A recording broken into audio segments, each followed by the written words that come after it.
আর share করছি মাসকালার ডাল দিয়ে ফুলকপির একটা মজাদার তরকারি। আসসালামু আলাইকুম এভরিওয়ান, আমি নাসরিন সুলতানা মিনা, সিরাজগঞ্জের মেয়ে।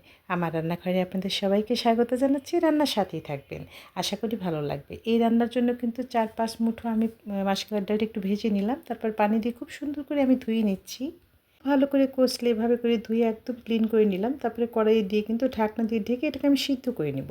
সিদ্ধ করতে একটু সময় লাগে, খুব ভালোভাবে সিদ্ধ না হলে কিন্তু ডালটা ভালো লাগবে না। ডালটা সিদ্ধ হয়ে গিয়েছে, একটা ডাল ঘুটনি দিয়ে এভাবে করে ম্যাশ করে নিচ্ছি ডালটা। দেখুন কতটা সুন্দর হয়ে গিয়েছে। এখন ফুটন্ত গরম পানি দিয়ে দিলাম।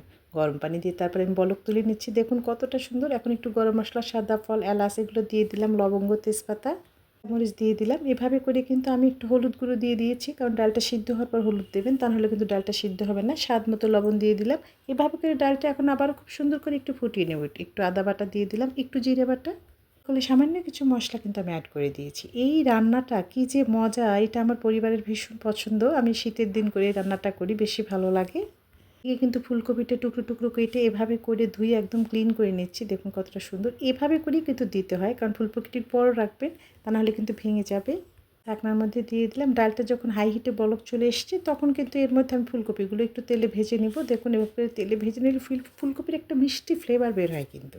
সেই ফুলকপিটা ভাজা হয়ে যাওয়ার পর দিবেন, তবেই কিন্তু স্বাদটা বেশি ভালো হয়। ফুলকপি এভাবে করে উল্টে পাল্টে আমি খুব সুন্দর করে নর্মাল হিটে কিন্তু ভেজে নিচ্ছি। মিষ্টি একটা ফ্লেভার যখন বেরিয়ে গেল, তখন আমি কিন্তু ডালটা ফুলকপির মধ্যে দিয়ে দিলাম। এখন হাই হিটে রান্না করব। ঝাল লবণ স্বাদ মতো দিয়ে খুব সুন্দরভাবে এভাবে রান্না করে নিচ্ছি। রেসিপিটা থাকলে কিন্তু আর কিছুই লাগে না, এত বেশি মজা হয়। এটা লাউ দিয়ে রান্না করা যায়। এই রেসিপি আপনাদের সঙ্গে আমি শেয়ার করব। এগুলো তরকারি আসলে আমার পরিবার ভীষণ পছন্দ করে। একটু বাগার দিতে হবে, তেলের মধ্যে একটু শুকনো মরিচ, পেঁয়াজ, রসুন কুচি, কাঁচামরিচ দিয়ে এভাবে করে কিন্তু একটু টেলে নিয়ে তারপরে আমি পাঁচফোড়ন দিয়ে দিলাম।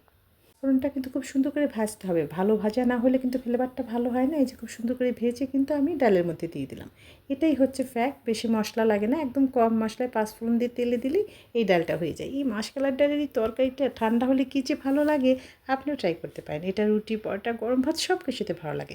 ঝাল লবণ স্বাদ মতো দেবেন, খুব বেশি ঝাল না, একদম মিডিয়াম। লবণটা যেন স্বাদ মতো হয়। আমি এভাবে করেই কিন্তু মাঝে মাঝে এই ডালটা রান্না করে নিই। এটা রান্না করতে একটু সময় লাগে, কিন্তু অনেক বেশি মজা। এত বেশি মজা আপনার আর কিছুই খেতে ইচ্ছে করবে না, শুধু এই ডালের তরকারি দিয়ে খেতে ইচ্ছে করবে, এত ভালো লাগে। রান্নাটা ফুলকপি দিয়ে শীতের দিনে বেশি ভালো লাগে, তো আমি এভাবে করেই করে নিয়েছি। এরকম যখন একটু গ্রেভি হবে, দেখুন গ্রেভি হয়ে গিয়েছে, তখনও কিন্তু নামিয়ে ফেলতে হবে। আমার ডালটা কিন্তু একদম পুরোদমই রেডি। এখন এটাকে আমি একটা সার্ভিং বাটিতে ঢেলে দেবো, খুব সাবধানে, তা নাহলে ছিটতে পারে। দেখুন কতটা সুন্দর। এইটা যে কী মিষ্টি ফ্লেভার বের হয়েছে, কি বলবো, কিচ্ছু বলার নেই। আপনারা বাসায় অবশ্যই ট্রাই করবেন। এই যে গরম ভাতে, গরম গরম ভাত হয়ে গিয়েছে, এটা দিয়ে ফুলকপির এই তরকারিটা একেবারে জমে যাবে, একেবারে এক বাক্যে অসাধারণ। আপনি ট্রাই করতে পারেন। আমার এরকম সহজ সুন্দর খাবার যদি ভালো লাগে, পেজ ফলো করতে পারেন। আজ বিদায় নিচ্ছি। সুস্থ থাকবেন, ভালো থাকবেন। আল্লাহ হাফিজ।